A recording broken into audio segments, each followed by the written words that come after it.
নমস্কার, রেসফোর্স বাংলার এক নতুন উপস্থাপনাতে আপনাদের সকলকে স্বাগত জানাচ্ছি। আমি সোমনাথ এবং আপনারা জানেন যে আইএসএল কিন্তু ইতিমধ্যেই শুরু হতে চলেছে এবং বহু প্রতীক্ষিত এই টুর্নামেন্ট অবশেষে কিন্তু আর মাত্র 18টা দিন বাকি, তারপরে কিন্তু শুরু হতে চলেছে বহু প্রতীক্ষিত আইএসএল।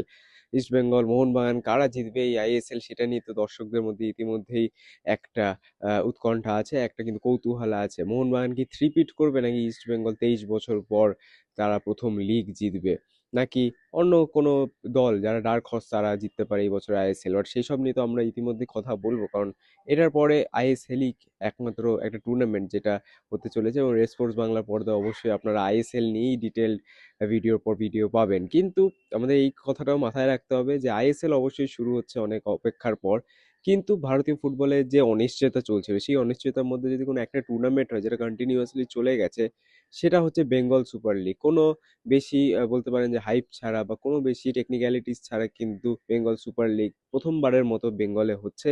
জেলা টিমের এগেনস্টে খেলছে এবং তারা কিন্তু লড়ছে বিএসএল এর প্রথম শিরোপার জন্য।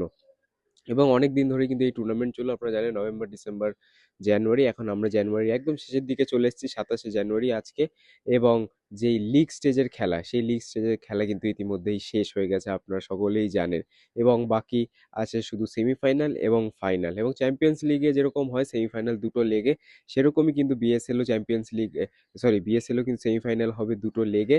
অর্থাৎ একটা লেগ কিন্তু খেলা হবে ইস্ট বেঙ্গল গ্রাউন্ডে এবং আরেকটা লেগ কিন্তু খেলা হবে কল্যাণী স্টেডিয়ামে। বিস্তারিত আরও বলবো কারা কোথায় খেলবে আপনাদের ডিটেলে, কিন্তু যদি আমরা একবার পয়েন্টস টেবিলে নজর রাখি, সেখানে কিন্তু যারা টপ 4টে টিম আছে, লিগ স্টেজের খেলা শেষ হওয়ার পর যে টপ 4টে টিমরা ফার্স্ট ফোরে আছে, তারাই কিন্তু কোয়ালিফাই করেছে সেমিফাইনালে। এবং যদি একদম শেষ টিমের থেকে কথা বলি, কারণ আমরা জানি যে HR, royal city, Howrah Hooghly warriors এবং যদি কথা বলি সুন্দরবন বেঙ্গল অটো এফসি, তারা কিন্তু অনেকদিন ধরেই টপ থ্রি এর মধ্যে কিন্তু উপর নিচ হচ্ছিল। কিন্তু আমরা যে ফোর্থ টিমটা, সেটা নিয়ে আমাদের সকলের মধ্যে একটা কনফিউশন ছিল যে ফোর্থ টিম কে কোয়ালিফাই করবে। তো ফোর্থ টিম নিয়ে অবশ্যই শুরু করি। ফোর্থ টিমের হিসেবে কিন্তু কোয়ালিফাই করেছে নর্থ 24 পরগনা এফসি এবং গতকাল তাদের ম্যাচ ছিল নর্থ বেঙ্গল ইউনাইটেড এফসির বিরুদ্ধে এবং সেই ম্যাচটা কিন্তু ডু অর ডাই ম্যাচ ছিল, অর্থাৎ যে ম্যাচটা জিতবে সেই কিন্তু কোয়ালিফাই করে যাবে সেমিফাইনালে। এবং ম্যাচটাও কিন্তু সেরকমই খুবই হাড্ডাহাড্ডি হয়েছে। প্রথমার্ধে এক এক স্কোর লাইন ছিল। প্রথমার্ধেই একদম প্রথম দিকেই কিন্তু দুটো টিমই গোল দিয়ে দিয়েছে। 10 মিনিট থেকে 15 মিনিটের মাথায় কিন্তু দুটো টিমই এক এক ইকুয়ালাইজ করে ফেলে। তারপরে কিন্তু সেকেন্ড হাফে একটা গোল করে বেরিয়ে যায় এখানে নর্থ 24 পরগনা এফসি। কিন্তু এই ম্যাচের মধ্যে অনেকেই বলছে যে নর্থ বেঙ্গল ইউনাইটেড এফসি তাদের একটা ন্যায্য পেনাল্টি দেওয়া হয়নি। বাট আমরা সকলেই জানি football is a game of margins এবং সেই সরু মার্জিনেই কিন্তু নর্থ 24 পরগনা তারা এগিয়ে গেল নর্থ বেঙ্গল ইউনাইটেড এফসি থেকে এবং তারা কোয়ালিফাই করলো ফোর্থ টিম হিসেবে সেমিফাইনালে এই বেঙ্গল সুপার লিগে। এবং তাদের যদি পয়েন্টের কথা বলি, তাহলে তারা কিন্তু 14 ম্যাচে 23 পয়েন্ট নিয়ে কোয়ালিফাই করলো বেঙ্গল সুপার লিগে সেমিফাইনালে ফোর্থ টিম হিসেবে। এবং যদি থার্ড টিমের কথা বলি, তাহলে কিন্তু কোয়ালিফাই করেছে এখানে সুন্দরবন বেঙ্গল অটো এফসি। তারা কিন্তু 14 ম্যাচে 24 পয়েন্ট পেয়ে লিগ টেবিলে তৃতীয় স্থান হিসেবে তারা কোয়ালিফাই করলো এই বেঙ্গল সুপার লিগের সেমিফাইনালে।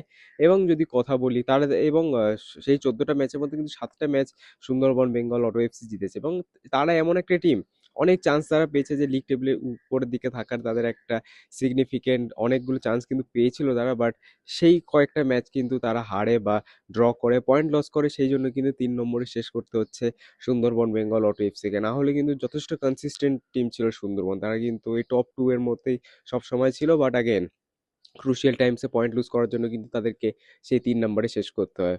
এবার যদি আমরা কথা বলি যে 2 নম্বরে কে আছে, 2 নম্বরে অবশ্যই আছে কিন্তু হাওড়া হুগলি ওয়ারিয়ার্স, তাদের 14 ম্যাচে 27 পয়েন্ট এবং যারা টপে আছে তাদেরও কিন্তু 27 পয়েন্ট। এবং হাওড়া হুগলি ওয়ারিয়ার্স তাদের কিন্তু স্পেশাল মেনশন করতে হচ্ছে, কারণ তারা এই বেঙ্গল সুপার লিগে কিন্তু সব থেকে বেশি ম্যাচ জিতেছে।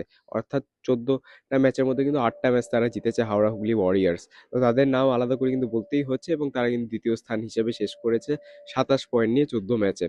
কিন্তু গোল ডিফারেন্সের নিরিখে কিন্তু সব থেকে এগিয়ে আছে জেইচআর রয়্যাল সিটি এফসি এবং সেখানে কিন্তু তারা 14 ম্যাচে 27 পয়েন্ট পেয়ে লিগ টেবিলের শীর্ষে শেষ করলো এই বেঙ্গল সুপার লিগে। এবং তাদের কথাও বলতে হবে, কারণ জেইচআর রয়্যাল সিটি মাত্র একটা ম্যাচ হেরেছে এই বেঙ্গল সুপার লিগে। এটা কিন্তু খুব বড় রেকর্ড বা একটা মানে প্রাউড হওয়ার রেকর্ড। কিন্তু 14 ম্যাচে মাত্র একটা ম্যাচ তারা হেরেছে, ড্র বেশ কয়েকটা করেছে বলে কিন্তু পয়েন্টসের দিক থেকে একটুখানি পিছিয়ে আছে যে এইচআর রয়্যাল সিটি না হলে আরও পয়েন্ট পাওয়ার কথা ছিল তাদের, তারা যেভাবে ফুটবল খেলেছে পুরো সিজনটায়, বাট যেহেতু জাস্ট একটা ম্যাচ হেরেছে এবং গোল ডিফারেন্স যথেষ্ট ভালো তাদের, সেই জন্য কিন্তু যে এইচআর রয়্যাল সিটি আছে এই বিএসএল গ্রুপ টেবিলের একদম শীর্ষে। এবং আমরা তো পুরো ফিক্সচার, আমরা তো পুরো শিডিউলের কথা বললাম, আমরা পুরো পয়েন্টস টেবিলের কথা বললাম, কিন্তু এখন যদি আমরা কথা বলি যে সেমিফাইনালে কে মুখোমুখি হচ্ছে কোন টিমের এগেনস্টে, তাহলে বলে দিই প্রথম সেমিফাইনাল কিন্তু যে এইচআর রয়্যাল সিটি তারা খেলতে নামছে নর্থ 24 পরগনা এফসির বিরুদ্ধে, মানে first team versus fourth team. তারা কিন্তু তাদের প্রথম লেগ খেলবে ইস্ট বেঙ্গল গ্রাউন্ডে আগামীকাল অর্থাৎ 28শে জানুয়ারি দুপুর 1টা থেকে। এবং যদি সেকেন্ড সেমিফাইনালের কথা বলি, সেখানে কিন্তু খেলতে চলেছে, আপনারা জানেন যে হাওড়া হুগলি ওয়ারিয়ার্স অর্থাৎ সেকেন্ড টিম, তারা কিন্তু খেলতে চলেছে যারা থার্ড টিম আছে সুন্দরবন বেঙ্গল অটো এফসি, সেটা কিন্তু তারা বিকেল 4টে থেকে খেলবে কল্যাণী স্টেডিয়ামে। এটা সেকেন্ড সেমিফাইনালের ফার্স্ট লেগ। এবং যদি সেকেন্ড লেগের কথা বলি দুটো সেমিফাইনালই, তাহলে 30শে জানুয়ারি কিন্তু সেকেন্ড সেমিফাইনালের যে সেকেন্ড লেগ আছে সেটা কিন্তু খেলা হবে ইস্ট বেঙ্গল গ্রাউন্ডে দুপুর 1টা থেকে, এবং ফার্স্ট সেমিফাইনালের যে সেকেন্ড লেগ আছে সেটা খেলা হবে কল্যাণী স্টেডিয়ামে বিকেল 4টে থেকে। এবং ফাইনাল হতে চলেছে 1 তারিখ অর্থাৎ 1লা ফেব্রুয়ারি বিকেল 4টে থেকে কল্যাণী স্টেডিয়ামে। এবং সেখানে কিন্তু আমরা জানতে পারবো যে এই বিএসএল এর বেস্ট টিমকে, এই বিএসএল এর মেইডেন চ্যাম্পিয়নকে, সেটাই কিন্তু আমরা জানতে পারবো। এবং এই যে সেমিফাইনাল এবং ফাইনাল হবে সেই কভারেজ কিন্তু আপনারা পাবেন রেফ স্পোর্টস বাংলার পর্দায়। তো অবশ্যই চোখ রাখতে ভুলবেন না এই বিএসএল এ কে চ্যাম্পিয়ন হয় প্রথমবারের মতো। তো আজকের ভিডিওটা এতটাই, বিএসএল নিয়ে একটা ডিটেল ভিডিও বানিয়ে দিলাম, যেখানে কিন্তু আমরা টপ 4 টিম সেগুলোকে নিয়ে কথা বললাম, এবং কারা চ্যাম্পিয়ন হতে পারে, কারা সেমিফাইনালে কাদের সাথে খেলবে, সেটা নিয়ে কিন্তু আমরা একটা ডিটেল ভিডিও বানালাম। অবশ্যই জানতে ভুলবেন না কেমন লাগলো এই ভিডিওটা, এবং কমেন্টসে কিন্তু জানাবেন যে আপনাদের কি মনে হয় যে কোন টিম জিততে পারে বিএসএল এর মেইডেন টাইটেল। অবশ্যই সেই জিনিস আমাদের জানাতে ভুলবেন না, এবং আপনাদের সাথে দেখা হবে পরবর্তী ভিডিওতে। ততদিনে ভালো থাকবেন, সুস্থ থাকবেন এবং নমস্কার।